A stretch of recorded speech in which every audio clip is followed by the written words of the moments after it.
राम मंदिर के प्राण प्रतिष्ठा समारोह से ठीक पहले असदुद्दीन ओवैसी को बाबरी मस्जिद याद आ गई। वो अपनी कौम के नौजवानों से कह रहे हैं कि जाग जाओ, और जाग के क्या करो? बोले मस्जिदों की हिफाजत करो। अब ये समझाइश है या ये भड़काने की कोशिश है?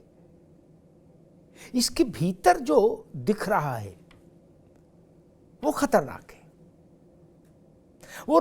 वो टकराव के रास्ते की ओर जाने वाली चीज है।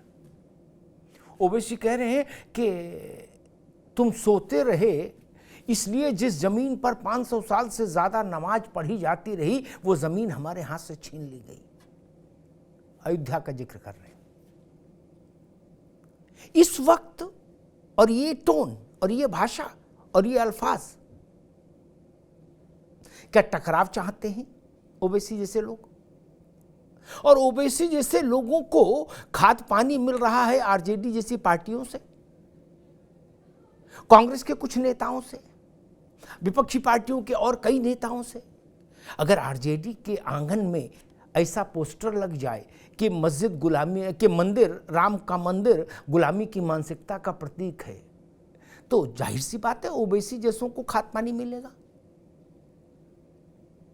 अगर कांग्रेस में उदित राज खड़े होकर ये बोलने लगे कि मंदिर का मतलब 500 साल बाद फिर मनवाद की ओर लौटता हिंदुस्तान, तो जाहिर सी बात है ओवैसी जैसों को मदद मिलती है।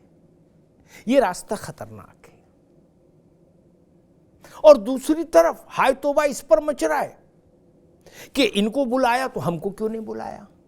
ठीक कहा योगी आदित्यनाथ ने कि कल तक जो लोग अपने मुंह से अयोध्या शब्द का उच्चारण करने से डरते थे या हिचकते थे या परहेज करते थे, आज वो 22 जनवरी के समारोह के लिए न्योते को लेके हाय तौबा मचा रहे हैं।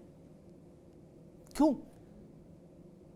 और जो लोग आज अयोध्या में न्योता न मिलने की शिकायत कर रहे हैं, वो ये भी तो बताएं कि आज से पहले वो कितनी बार अयोध्या गए रामलला के दर्शन करने।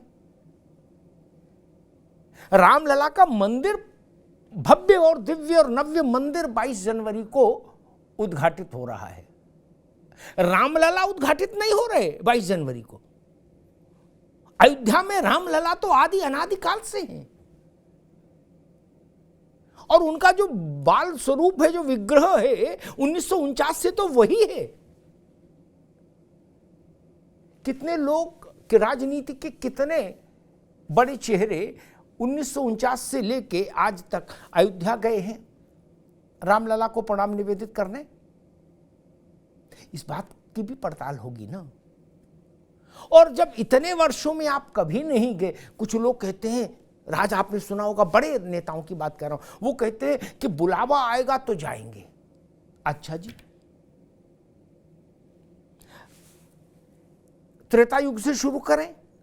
नहीं, त्रेता ज्यादा हो जाएगा, यहीं से कर लेते हैं 1949 से। वरना भगवान तो हमारे यहां तो माना जाता है कि त्रेता युग में राजा दशरथ के पुत्र के रूप में भगवान का प्राकट्य हुआ। चलिए छोड़िए,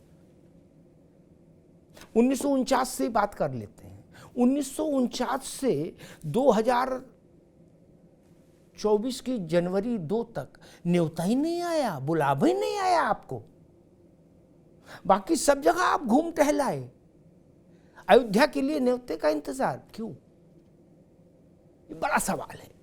और सबसे खतरनाक रास्ता वो जो ओवैसी दिखा रहे हैं अपनी कौम के नौजवानों को। आज शाम 5 बजे रही मेरे साथ, इसी पे चर्चा करेंगे कि ओवैसी के इस आवाहन के पीछे कौन सी खौफनाक साजिश है।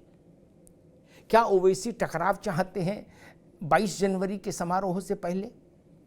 और विपक्षी दल जो रामलला के मंदिर को गुलामी की मानसिकता बता रहे, उसके पीछे उनकी कौन सी मानसिकता काम कर रही है?